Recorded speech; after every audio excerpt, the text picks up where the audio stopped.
Namaste, viewers, and welcome to Amazing Vedas with Dr. Parikshit Singh. Thank you, Dr. Singh, for joining us once again. Friends, I want to tell you that we began this journey, at least the podcast journey, though Dr. Singh had already started the Twitter, X, whatever you want to call it, tweets, even prior to that.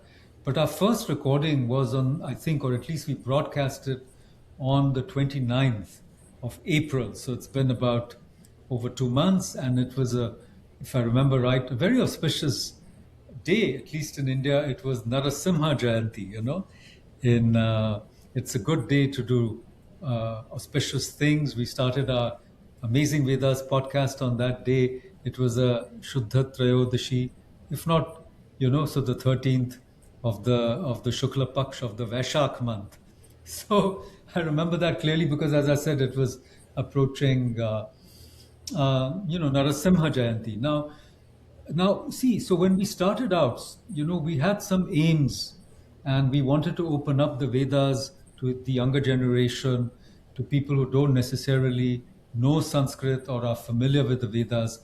And one of the important things we've been trying to do is also, to talk about how to take this approach of interpreting the Vedas forward.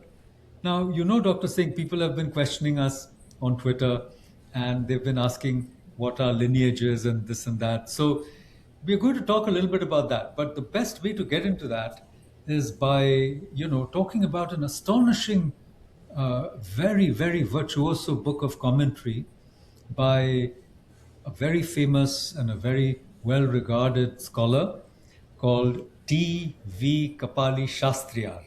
And the book we are going to talk about only briefly because it's a huge tome, over 700 pages, and that too, viewers, it was written in Sanskrit. So over to you, Dr. Singh. Tell us a little bit about Siddhanjana. Siddhanjana, I think, my opinion, one of the greatest contributions to Indology in the last, say, 100 years. And not many people know about it. That's the sad part of it. And there's a translation into English, so we don't even, those who don't know Sanskrit, they don't have the excuse of not knowing, Sanskrit. But it's in English. It's been translated very well by, I think, MP Pandit.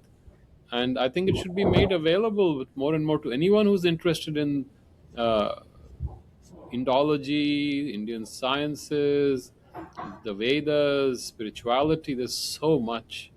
It's an amazing book. And if you want me to read my tweet on it, I'll be Yes, yes. I very thought that happy. we would use that as a starting point. Yes, yes. So the parts of it were translated by MP Pandit, and then a person called Professor S. Shankara Narayanan, whom I had Okay. met, he completed the rest of it, and it's been published by Sakshi. Yes, The Sri Aurobindo Kapali Shastriar Trust. Sakshi will tell you a little more about it. But yes. please, Dr. Singh, please read your tweet. Okay. Siddhanjana is a book by T.V. Kapali Shastri, originally written in Sanskrit, made available by the Sakshi Trust, Bangalore. Anyone who wants to study the spiritual meaning of the Veda must read this. It is in the line of development rediscovered for us by Sri Aurobindo. Kapali Shastri was truly a great scholar, and his impact on Indology and Vedology has not been fully appreciated yet. Someday we should extend his work to the entire Veda, not just the first Ashtaka that he elaborated before he passed away. Aral Kashyap tried valiantly and did a wonderful job, and he too must be appreciated. Kapali Yes. Shastri is not well known, even as he exemplified for us the direction and the means to understand the Veda. He was the student of the great Ganapati Muni, the first disciple of Sri Ramana Maharshi. It is beautiful to see two lineages come in him: Vedanta from Sri Ramana Maharshi and the Purna Yoga from Sri Aurobindo and the mother. Fantastic. This is exactly, what I wanted to talk about briefly because, as I said, we began posting these on the 29th of April. Every now and then we will pause, go back, reflect on what we've been trying to do. And this whole question of lineage, Dr. Singh, you've really, you know, encapsulated it, if I may say so, in a nutshell. Viewers, we are following the method of Sri Aurobindo. What did he do? He opened up the understanding of the Vedas through his great book, Secret of the Vedas. Then he himself translated key hymns or key, mantras and suktas of the Vedas in Hymns to the Mystic Fire and in other volumes that he produced. And the great thing Sri Aurobindo did was he went beyond the division of Karma Kanda and Jnana Kanda, or Jnana Marga, that was as old at least as Adi Shankara, right? And then he also incorporated or utilized the modern Western philological methods, right? Historical critical methods. He had the text also in front of him. It doesn't mean he rejected sayana, the word by word grammatical, lexical grammatical approach through vyakarana, right? Nor did he ignore the age-old nirukta, the etymology approach, right? Going back to thousands of years. So the Vedanga, that whole tradition, then Sayana, which is, several centuries later, right, in the Vijayanagar Empire around 14th century, modern Western traditions, and not to forget Swami Dayanand Saraswati. So what Sri Aurobindo did is he was able to synthesize, because he wrote the synthesis of yoga. We can even call the secret of the Veda the synthesis of the Veda, right? He synthesized all these approaches. And that was the the entry point or the entree for all of us who were not Sanskritists traditionally, whatever our forefathers might have been. So when people say, what is your lineage? So we're following Sri Aurobindo's line of understanding the Veda. And then, as you said, Dr. Singh, you had after Sri Aurobindo in that same tradition, you had T.V. Kapali Shastriar. And once again, viewers, he was an extraordinary intellect. He was born in Mylapore in Chennai. And I mean, I have his birth date as well. He was born in 1886. Now, Sri Aurobindo was born in 1872, right? So he was, just a few years younger than Sri Aurobindo, but he actually came from he was a Samavedi in his own family tradition. His father was also a great Sanskritist. But as you said, Dr. Singh, he comes to Sri Aurobindo almost as a gift from Ramana Maharishi, because Ramana's key disciple was Kavya Kantha Ganapati Muni. Kavya Kantha means his throat would sprout, as it were, poetry, right? And then after Kapali Shastri, you have Professor R.L. Kashyap. So we'll talk some more about him as well, who is actually a professor of electronics at Purdue. And it was he who came up with pattern recognition. And his PhD was from Harvard. And then he moved to Purdue. He taught engineering, and then he retired, came to India, and he translated the entire Rig Veda into English using Yeah. the same methods that Sri Aurobindo and Kapali Shastri had used. And Dr. Singh, please just explain what a beautiful title, Siddhanjana. What does Anjana mean? And why is it Siddhanjana? How do you translate Anjana into English? Coryllium. Collyrium. Yeah, the antinomy that you put in your eyes. Yeah. So when I was growing up, I can tell you how it was a very painful experience. I was little, and my mom's um in-law, sister-in-law, she would bathe me in the morning. I was a little boy, 2 years, 3 years, and then they used to make the collyrium at home. You burn a flame. There was camphor. There's certain herbs on it, and you put a little kind of a cover on it, and it collects the soot. The I think lamp that black. They used to call it the lamp black. Yeah. right. So it collects, and then she would take that on her this finger, fourth finger, Yeah. and she would put that along the lower lid, and oh my god! And I would close my eyes, and she would make sure my head is all twisted, eyes are twisted. She would find it and put that, and then the other side but it's supposed to have a lot of healing property, good for the eyes because it's certain herbs, and of course it looks makes you look beautiful. So uh, Siddhanjana is probably the way he the ornament, the beauty, or something very beautiful on his Yeah, yeah, siddhi. yeah. Well, I read it slightly differently. See, because he also wrote these commentaries called Lights on the Veda, Further Lights, Side Lights. So to me, it's a matter of sight, and it links up with your tweets on Pasha. You see, because what he was trying to do, in my view, is through that the realized collyrium, the collyrium of realization, siddhi means realization. So we've all been talking about living the Veda. It's not just about reading the Veda, right? So it is the living Veda, and we'll talk a little more about it in the other episodes. It's not a dead text. It's not some scriptural tradition where you just go into exegesis and more and more of interpretation and hair splitting. No, it's actually an ounce of practice is worth a bushel, as they say, of whatever precept. But here's the point. So siddhi, that realization, through the collyrium of realization, the sight improves and you begin to see clearly. And the lights of the Vedas, or on the Vedas, they all light up. So it becomes a beautiful form of pashyanti, of the para. You begin to see that transcendental realm much more clearly. Anyhow, so that's the beauty, friends of Sanskrit. You can keep interpreting and reinterpreting words, right? So now, before we close this episode, Dr. Singh, I believe you've started your study of Siddhanjana.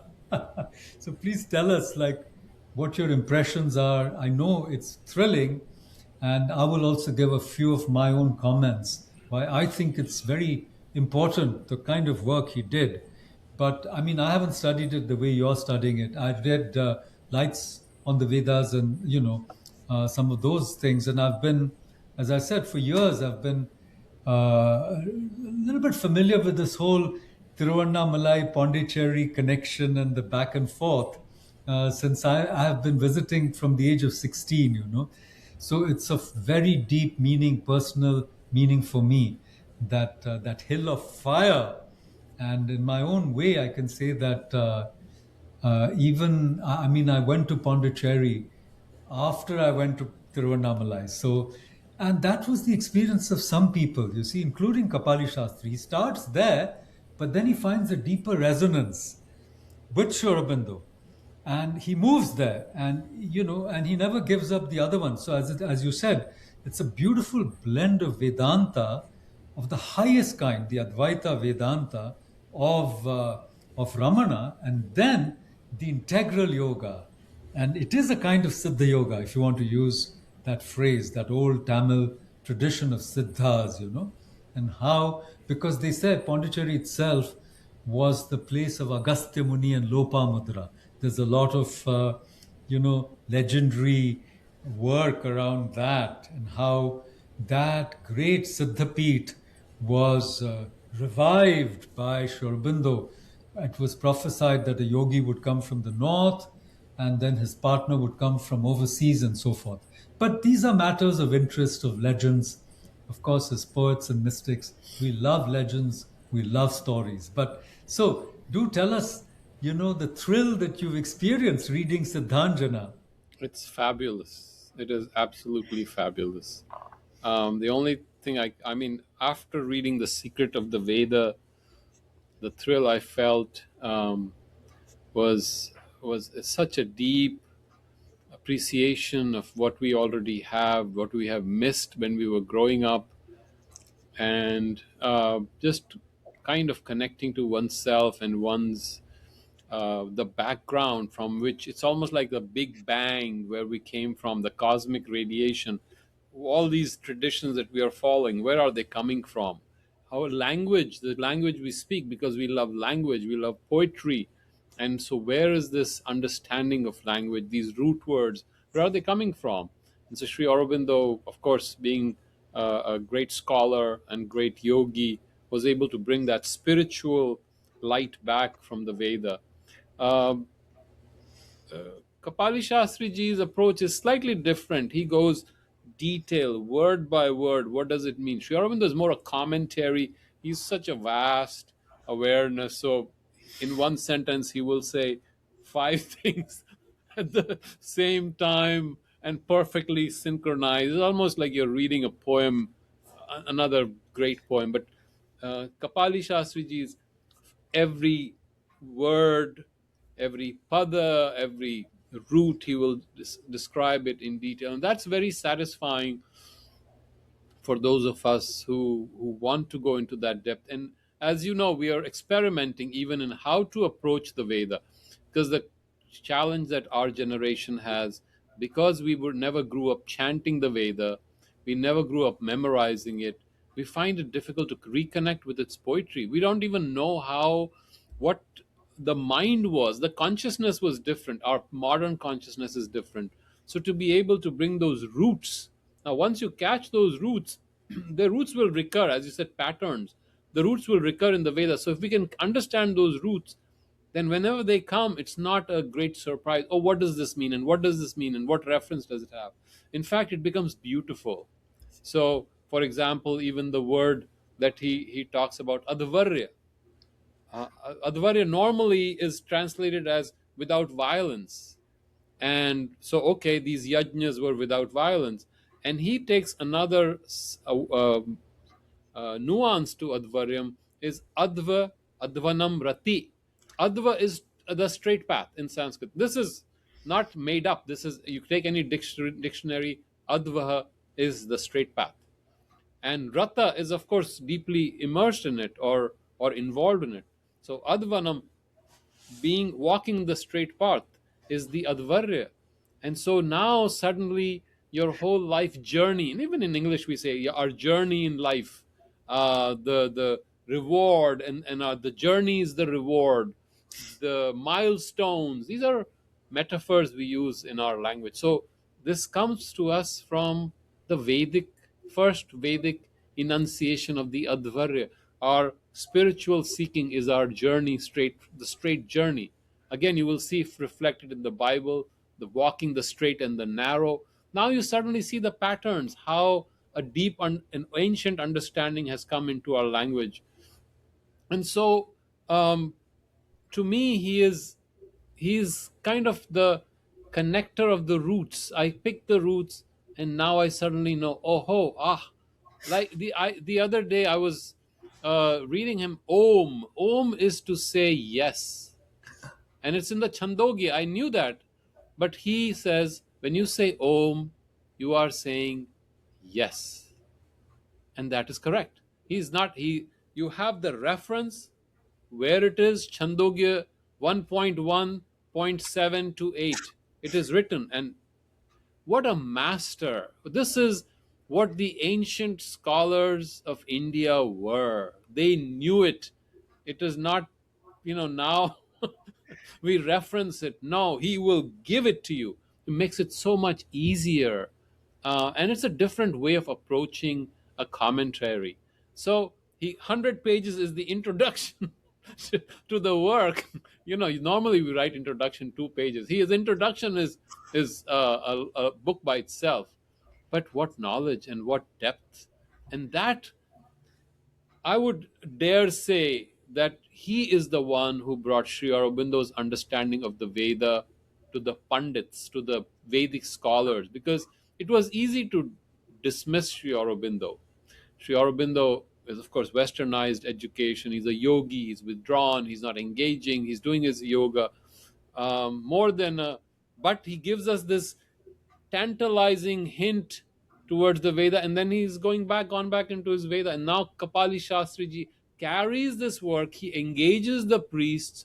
He discusses with them in Sanskrit. Many of them, I think he says, most of them accept, because he's going by the roots. He's taking Yaska, he's taking Sayana. He's not rejecting. He's taking Upanishads, and the way he describes, okay, this aspect is settled. This is now in the Western side, we don't do that. We leave it open. No, this is resolved. Now we move to the next aspect. Then he discusses it. This is done. I mean, what a QED. I have proven it. Very interesting way of approaching it. Very fulfilling, very educational, and very joyous. If you love those things, anybody who loves Veda, loves the roots, the Sanskrit roots, language, oh my God, it is a feast. Very good, very well put. In fact, that's what I meant by Siddha, the Siddhanjana, the collyrium of the realized. Because in the Indian tradition, you have all these prayojana, that is the desiderata, what you want to prove. You have the all the proofs, the evidence, and eventually you have to come up with the siddhanta. So when he says it's Yes, proved, that's he's right. done it. That doesn't mean you can't question it and open it up. But yeah, but he's through. He's done it. But I wanted to actually focus on two or three really important things that you were saying. So the first is, as we said about Sri Aurobindo, he learned his classics before. By classics, I mean he learned Greek and Latin. He was, in fact, awarded a fellowship for classics. He studied in St. Paul's, a school in London, and then he went to Cambridge, to King's College. So, and his tripos was also, his degree was also in classics, what he studied at Cambridge, what he read, as they call it, he read the classics at Cambridge. Now, the point I'm making is, when Sri Aurobindo opened up the Vedas, he saw these cycles of stories, the pattern recognition that we talked about, which is fundamentally the foundation of AI. It's the foundation of LLMs. And it's so interesting that Professor Kashyap worked on this in Purdue in the electronics and computer department, and that's become the basis of AI, because AI and LLMs, they look at patterns. In fact, they can't put words together into sentences, but they see patterns and say, well, this must follow this. So please think about all this. And so Sri Aurobindo did it in the sense that he saw these cycles of stories in the Iliad, in the Odyssey, in Hesiod, which goes before Homer, so pre Homeric, and then in Virgil. And he saw that these epics had these commonalities, heroes and the forces, of evil, the so called evil, who were really misplaced, misappropriating, hoarders, and, people who wanted to dominate and control and enslave others, whereas people wanted to open things up and so forth. We've talked a good deal about it. So he was able to see these patterns, and he came up with a completely new way of understanding the Veda. Now, as you pointed out, Dr. Singh, the traditional pundits in India, they were following fundamentally Sayana, not even Yaska, because Sayana was following in the wake of Shankaracharya, and his brother, supposedly his brother Vidyaranya, was a great Mathadhisha of the Sringeri Matha, who was also the Rajguru of the Vijayanagar Empire. So the point being that to re-establish Vedic Dharma, Sayana wrote an authoritative commentary on the Vedas. And imagine it took another almost 800 years for something else to come. We were in such a bad state, we did not have the means to do it. But what did Sayana do? Sayana established the ritualistic, formulaic meanings word by word. So all the pundits in India are followers of Sayana and only secondarily of Yaska. So whenever Sri Aurobindo came up with these interpretations, to this day, people say, oh no, that's not what it means. Nobody is saying it. How can Sri Aurobindo say that the sun out there is also the sun here and the sun actually is consciousness? Because where is it? Show it to me in Sayana. And this is the challenge that Kapali Shastriar took. And he wrote in Sanskrit, 800 Yes, pages of commentary in modern yes. Sanskrit. It's a feat.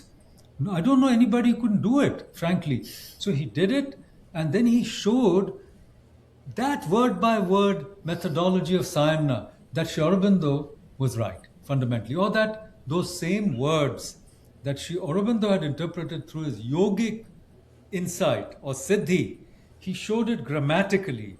So, to sum up, I think, and I've only, looked at the Bhumika, that 100-page. I haven't dared to really study the text. Siddhanjana. But the Bhumika I read and what I got out of it is, to sum it up, is that he wrote the bhashya of the Rahasya. That's right. That's right. Because the secret of the Veda, which he never denies as a secret, Veda is a Rahasya. Rahasya is more than a secret, it's the mystery. So the idea is the Vedas are an inexhaustible mystery. Just as creation itself is. The more the less you know. The more you know, the more there is to know. The Vedas are exactly the same. The more you know, the more there is to know. So it's a mystery, right? And Bhashya is the Indian commentary tradition. So he's a great Bhashyakara. So he's regrounding Sri Aurobindo in the Indic tradition by saying, yeah, I'll show it to you. Here, I'm proving this. Here, I'm proving this. And this is the source, and this is the source, and this is the reference. So we owe him a great debt. And once again, I don't want to, lift my cricket bat, though it's not cricket season, it's soccer season, or football, or tennis. I don't want to lift my cricket bat or my baseball, whatever, a bat or club or whatever they call it. When there's a intruder, you take that club. That's on Hollywood. You always see that the man of the house, goes down, creeping down the stairs with the baseball club. No, at the Western approach and the Western translators, including the great Joel, Brereton and Jameson, Stephanie Jameson, but they don't even mention Kapali Shastri, unfortunately, let alone engage with him. They don't mention Sri Aurobindo, they barely mention Dayanand Saraswati. R.L. So it's Kashyap. R.L. R.L. Kashyap. Kashyap is completely ignored. The So I'm only saying part. completely. They don't even say he translated it. They translated it. They should list all those who translated it into English. They don't bother. So Arrogance. I think it's an inexcusable flaw in their scholarship on their own terms. I mean, we studied in the Western system.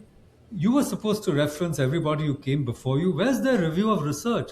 So it's more than that. It's a conspiracy of silence and of blacking out or blackening out, if you like. you know, Light on the Veda, no, we shut the lights. We go for darkness. Anyhow, so I don't want to lift my baseball club or cricket bat or whatever instrument you want to use at them. But for a But, bi but civilizational, bi cultural audience, we want to say that for a next generation, please read these texts. Indologists in the US, please engage with them.